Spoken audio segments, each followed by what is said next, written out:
बिस्मिल्लाहिर्रहमानिर्रहीम। अस्सलामुअलैकुम वरहमतुल्लाहि वबरकातुहू। स्टूडेंट्स, आप सब कैसे हैं? स्टूडेंट्स, आप अपनी उर्दू की कहानी निकालिए।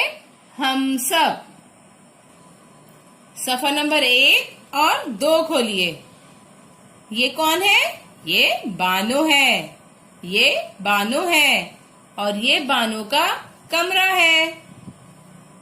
बानो कहाँ खड़ी हुई है? बानो कालीन पर खड़ी हुई है। कालीन का रंग क्या है? हरा। कालीन का रंग हरा है।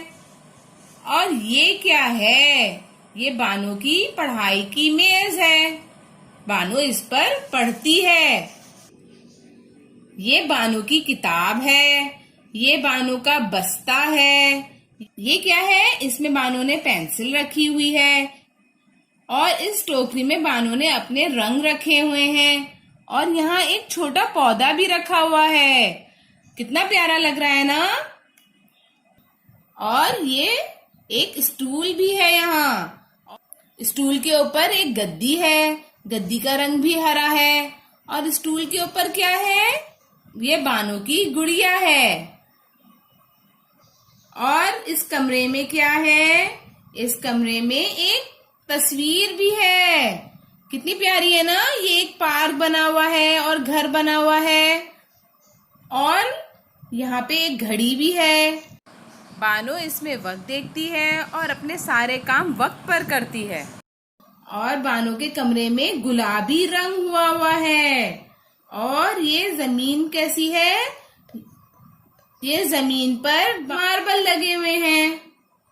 और बानो ने देखे इतना प्यारा दुपट्टा भी ओढ़ा हुआ है। ये बानो का बिस्तर है। बिस्तर और तकिए का रंग हरा है। और ये क्या है? ये कचरादान है। इसमें बानो कचरा डालती है और ये हरे रंग का है। इसमें बानो सारा कचरा डालती है और अपने कमरे को साफ रखती है ना बेटा? आपको भी अपना कमरा साफ रखना चाहिए। जैसे इतना प्यारा लग रहा है ना बानो का कमरा, आपको भी अपना कमरा साफ रखना चाहिए। इसी तरह आपको अपनी पढ़ाई की मेज को साफ रखना चाहिए। पढ़ते वक्त वक्त का ख्याल रखना चाहिए। आपको भी अपना कमरा साफ रखना चाहिए क्योंकि अल्लाह को सफाई पसंद है। इसी तरह आप इसको दोबारा पढ़ें।